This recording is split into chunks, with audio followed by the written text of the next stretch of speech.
I was looking for a postal job for 5 years. It took me 5 years to get in. Because I don't know about now, but back then, nobody quit the post office. They retired. So openings didn't happen like that. So when I finally did see an opening and I was going to go take the test, I got a letter in the mail and they made you aware that, listen, the test started this time. This is when the time the door closes. And if you're late, they're not letting you in. That's the end of it. So I remember I drove to the location ahead of time so I know exactly how to get there, so I wasn't going to get lost the day of. And on the day of, I was there an hour early because, once again, I'm not missing this. Because this was in 2006. And I remember getting the letter saying, if you get the position, your starting rate is $19.54 an hour. At that time, I was working at the hospital, doing phlebotomy at the hospital and phlebotomy at the research facility. And the hospital was paying me $13 an hour. And I think the other one was paying me like $12. So the way I was looking at it, I was like, listen, I get this job. I only have to work one job from now on. So when I tell you I studied for that test, girl, studied, because I was like, yo, this is my one shot. It was my one shot and I was going to make it work. So I studied my ass off for that test. Let me tell you.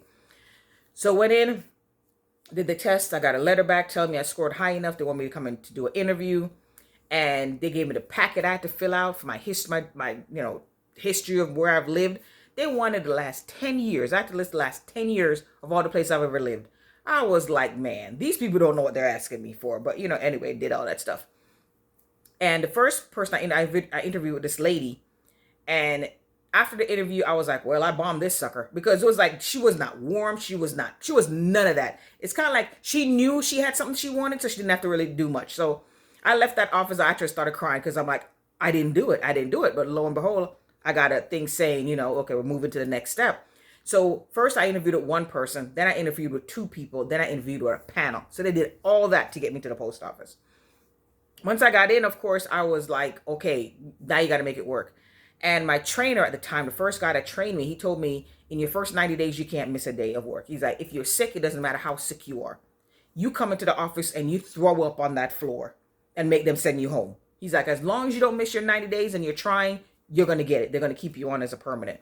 I was like, okay.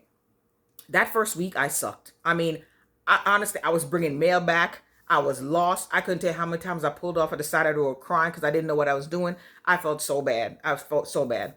But I came back week two. Week two, all my coworkers helped me. And what they did was they'd give you a certain amount of mail to carry to see how long it would take you to carry that, and stuff like that. And come to find out, my coworkers told me later on that, listen, the first week, we needed you to do bad. So they could see from second week on, they need to see an improvement. That's what they need to see. As long as you're improving, they're going to keep you. So let me tell you, my coworkers would call me to find out where I'm at. And they would come and take mail from me and deliver it for me and send me to the next location. Like, this is your next location, go there. So my time would always be looking better because I'm talking about these guys helped my ass out so bad. I guess they really saw something in me and wanted me to succeed. But yeah, I definitely made the 90 days because of those guys. But, like I said, I loved working at the post office. My customers were fantastic. My coworkers were fantastic. That's why I still go there, cook food, and talk with all of them. It's just management was just not for me. But yeah, that was my experience working at the post office and what it was like to finally get into the post office. Another thing I'm going to tell you too. I'm going to be honest with you. When I saw that pay and knew it actually, for me, it was going to be life-changing. Getting that job was going to be life-changing. I won't even lie. I said, you know what? If I have to get on my knees and perform some actions to get this job, I'm like, I'll do it. I'm not even going to say, well, I'll never be one of those people that say, oh, I can't be bought. Oh, I can be bought. I've got a price. Even now, I'll tell you, I've got a price. Price doesn't necessarily mean it's monetary, but there's something you want. It might not be money, but everyone's got a price. Let me tell you, I was willing to do whatever it takes to get that damn job because I knew it would change my life completely, and it honestly did. But yeah,